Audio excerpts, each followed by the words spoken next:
प्रधानमंत्री जी मोदी जी गड़बड़ी के लिए जाने जाते हैं क्योंकि सच कभी वो बोलते नहीं है। आज तक उन्होंने कभी भारत की जनता से सच नहीं बोला, जो बोला वो टोटल झूठ बोला। और जो जुल्म बता, इस अत्याचार को समझने की जरूरत है और आने वाले समय में बड़े पैमाने पर आप और जनता के ऊपर इस तरह के अत्याचार होंगे। और वो भी ईवीएम के दम पर जीता है, जनता की दम पर नहीं जीता है। वे अपनी जमीनी हकीकत खो चुके हैं। अगर गुजरात हार जाते तो पूरे विश्व में नरेंद्र मोदी जी का ग्राफ जमीन पर आ जाता।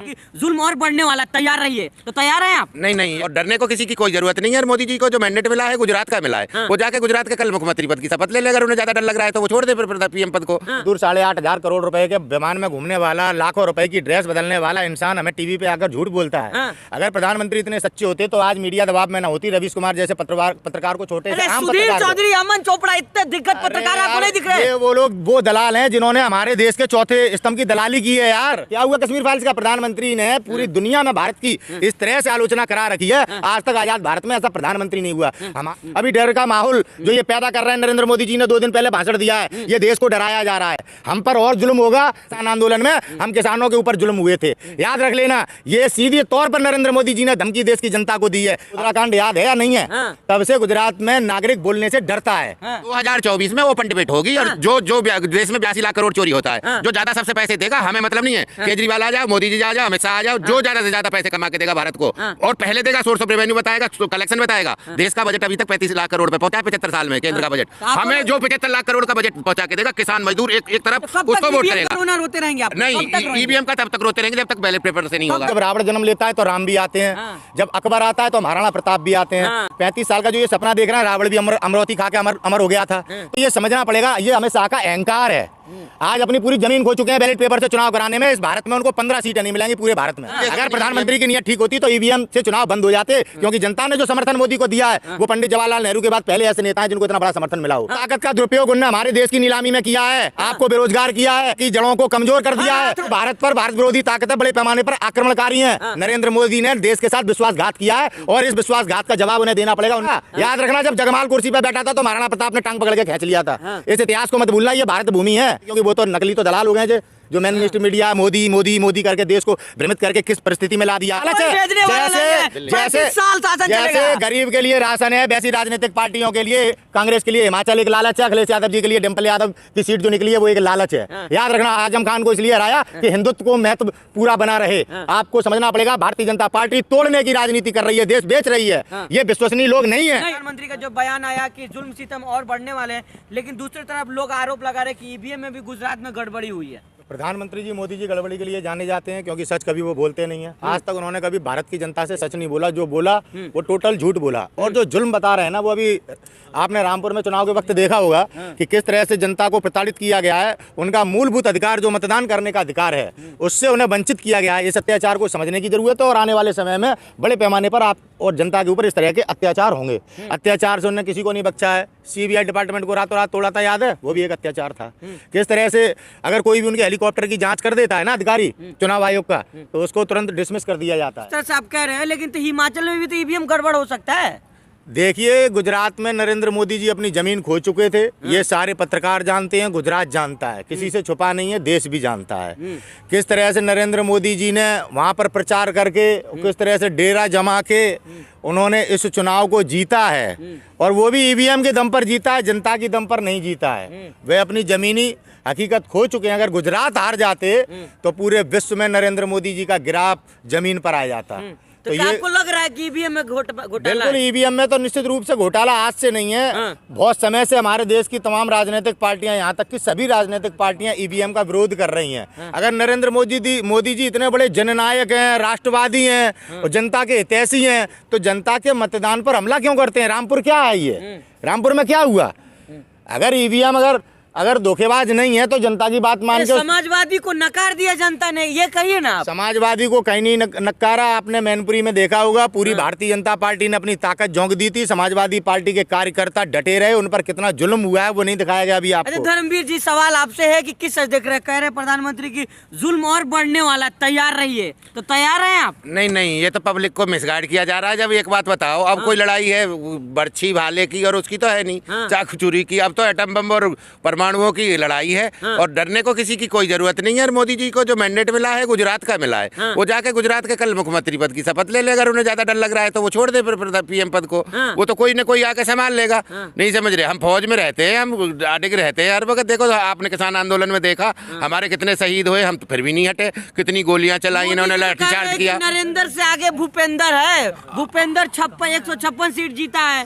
अरे नरेंद्र से आगे वो है जब सारा सिस्टम ही उन्हीं का है, धन बल पैसे, नहीं समझ रहे, सब गुजरात पे ही सिस्टम खींच के ले गए। वो पानी का जहाज कहाँ है? पिछले विधानसभा में जो उतारा था वो पानी का जहाज चल रहा है कहीं? जो पिछले विधानसभा में उतार के दिखाया था वो कहाँ है पानी का जहाज? जो इन्होंने दिखाया था कि हमारा यहाँ से व्यापार होगा और निकाल के मोदी जी गए थे पानी के जहाज में, चला वो आज तक नहीं चला। बोला ट्रेन चल गई, बोला ट्रेन चल गई, अहमदाबाद से लेके बम्बई चल गई। अभी तो उसकी नींव भी नहीं रखी, फाउंडेशन भी नहीं रखा गया, कहीं भी लैंड भी एक्वायर नहीं है। झूठ पे झूठ पे झूठ, सारे प्रोजेक्ट। जनता कैसे चुन रही है उनको सर? भाई साहब जनता को देखो, एक बार आप बरगला सकते हो, दूसरी बार धर्म के नाम पे सेक सकते हो, अब तीसरी बार की बात है 2024 में और आ जाएगा। आजादी के बाद 156 सीट, सुपड़ा साफ हो गया कांग्रेस का, पता है आपको? अरे हमें कांग्रेस से मतलब नहीं है। देखो हमारा मकसद ये है कि हमें एक ऐसा वो चाहिए, हम तो किसान हैं, किसान के बच्चे, हमें किसानों के लिए बेनिफिट चाहिए और जो सरकार देगी आगे। अब हमारा मकसद ये है कि जो हम आगे जो सरकार को भी जो चुनने वाले हैं ना, हम ऐसे चलने वाले नहीं हैं। और हम खुद अपना एक आंदोलन शुरू कर रहे हैं, धन और दौलत बट के रहेगी, उसका शीर्षक रहेगा।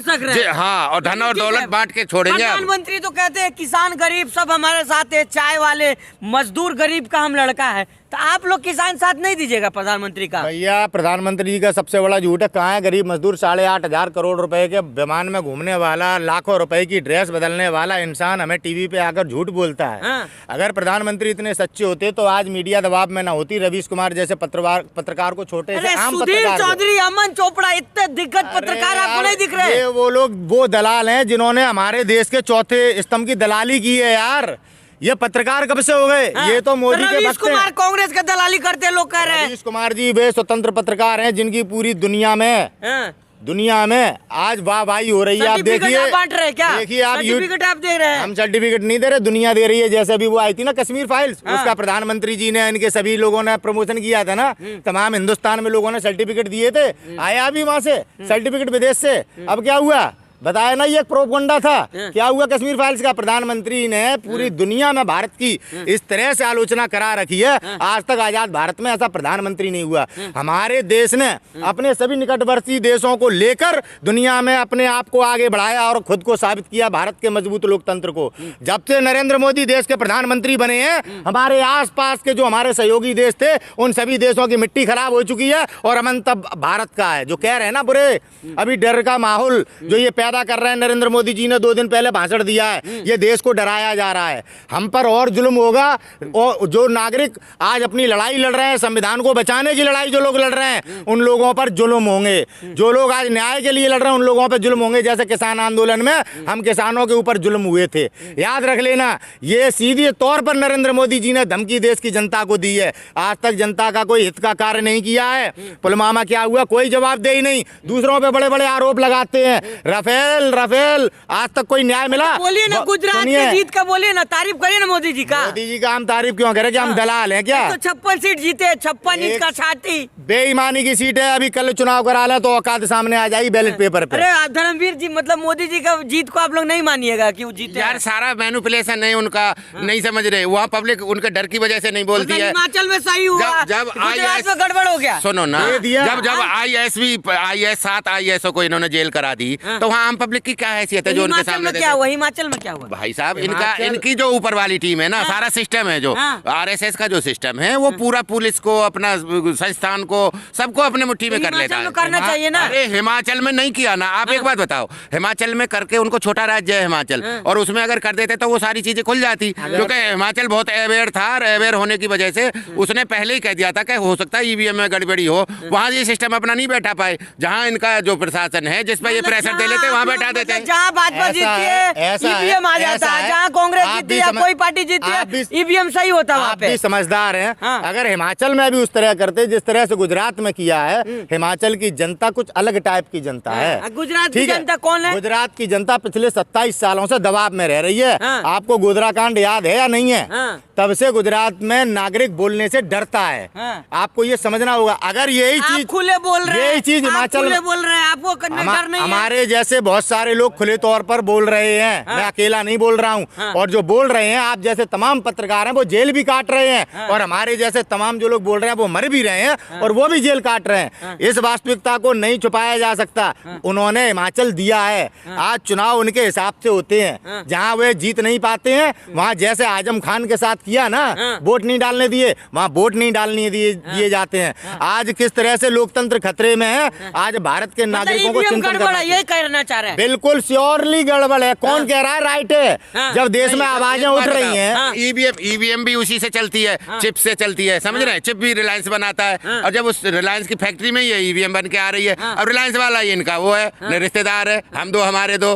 तो जब वो बना सब सिस्टम ही उनका है। 35 साल अभी भाजपा शासन करेगा, 35 साल। 2024 में ओपन डिबेट होगी। और जो देश में 82 लाख करोड़ चोरी होता है, जो ज्यादा सबसे पैसे देगा, हमें मतलब नहीं है। केजरीवाल आ जाओ, मोदी जी आ जाओ, अमित शाह आ जाओ, जो ज्यादा से ज्यादा पैसे कमा के देगा भारत को, और पहले देगा, सोर्स ऑफ रेवेन्यू बताएगा, कलेक्शन बताएगा। देश का बजट अभी तक 35 लाख करोड़ पे पहुंचा है 75 साल में, केंद्र का बजट। हमें जो 75 लाख करोड़ का बजट पहुंचा के देगा, किसान मजदूर एक तरफ उसको वोट करेगा। रोते रहेंगे आप? नहीं, ईवीएम का तब तक रोते रहेंगे जब तक बैलेट पेपर से नहीं कब होगा। तक रोएंगे नितिन जी ईवीएम करो ना?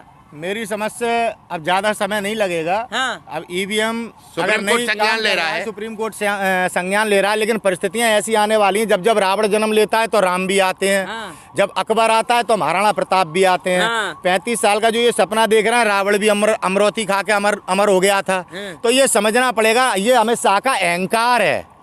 आज अपनी पूरी जमीन खो चुके हैं बैलेट पेपर से चुनाव कराने में। इस भारत में उनको 15 सीटें नहीं मिलेंगी पूरे भारत में। हाँ। ये एक वास्तविकता है। 15 की अरे बात कर रहे हैं। यार, 156 गुजरात में तमाम पार्टियों का 300 सुप्रा साहब। पिछली बार 303 भी ले ली थी। हाँ। ठीक है, तो ये कैसे आ रही हैं? जब जनता आवाज उठा रही है तो आप लोग मजाक बना रहे हो, पत्रकार लोग। हाँ। अगर ईवीएम वास्तविकता में है, किया जा सकता है, इंसान ने बनाया है। और तमाम एक दिन में पेट्रोल पंप हैक हुए थे, 700 पेट्रोल पंप एक ही दिन में पकड़ लिए थे ना, जिन पे वो तो कर रहा था। वो ईवीएम वही तो चिप है, वही उसको सेटल कर दो। चिप अपने आप ही 1 घंटे बाद में वो उसी वोट को कन्वर्ट करने शुरू कर देती है। लोकतंत्र को मानते हैं, अपनी जनता के साथ न्याय करते हैं, उन्होंने ईवीएम का इस्तेमाल किया, ईवीएम में धोखा पाया तो उन्होंने बदल दी। सब बदल दी। आज प्रधानमंत्री की नीयत ठीक नहीं है। अगर प्रधानमंत्री की नीयत ठीक होती तो ईवीएम से चुनाव बंद हो जाते, क्योंकि जनता ने जो समर्थन मोदी को दिया है, वो पंडित जवाहरलाल नेहरू के बाद पहले ऐसे नेता हैं जिनको इतना बड़ा समर्थन मिला हो। लेकिन इनने मोदी जी की ताकत है भाई साहब, ताकत। उस ताकत का दुरुपयोग उन्होंने हमारे देश की नीलामी में किया है। आपको बेरोजगार किया है, आपकी जड़ों को कमजोर कर दिया है। आज भारत विरोधी ताकतें बड़े पैमाने पर आक्रमणकारी हैं। नरेंद्र मोदी ने देश के साथ विश्वासघात किया है, और इस विश्वासघात का जवाब उन्हें देना पड़ेगा। उन्होंने तो बोला था ना कि चौराहे पे जवाब ले लेना। ये देश जब कुर्सी पे बैठा सकता है तो ये तुम्हें कुर्सी से खींच के जवाब भी ले सकता है। और ये इतिहास है, ये इतिहास है हमारा। याद रखना, जब जगमाल कुर्सी पे बैठा था तो महाराणा प्रताप ने टांग पकड़ के खींच लिया था। इस इतिहास को मत भूलना, ये भारत भूमि है। नरेंद्र दामोदर दास मोदी जी को तुम्हारे इन सब यूट्यूबर्स के माध्यम से बता देना चाहते हैं, क्योंकि वो तो नकली तो दलाल हो गए जो man minister media Modi Modi Modi करके देश को भ्रमित करके किस परिस्थिति में ला दिया है। चलिए, ईवीएम हिमाचल में सही था कि गुजरात में सही था? आखिरी ईवीएम कहीं पे सही नहीं था। वो तो एक गेम है कि अगर हिमाचल भी ले लेते तो विरोध इतना होता कि हो सकता है 2024 से पहले देश में इतना बड़ा विरोध खड़ा हो जाता। सुनिए, आंदोलन खड़ा हो जाता और नरेंद्र मोदी जी को बैलेट पेपर पे चुनाव कराना पड़ता और सत्ता से जाना पड़ता। इसलिए हिमाचल लालच है। जैसे गरीब के लिए राशन है, वैसी राजनीतिक पार्टियों के लिए, कांग्रेस के लिए हिमाचल एक लालच है। अखिलेश यादव जी के लिए डिम्पल यादव की सीट जो निकली है वो एक लालच है। याद रखना, आजम खान को इसलिए हराया कि हिंदुत्व को महत्व पूरा बना रहे। आपको समझना पड़ेगा, भारतीय जनता पार्टी तोड़ने की राजनीति कर रही है, देश बेच रही है। ये विश्वसनीय लोग नहीं है।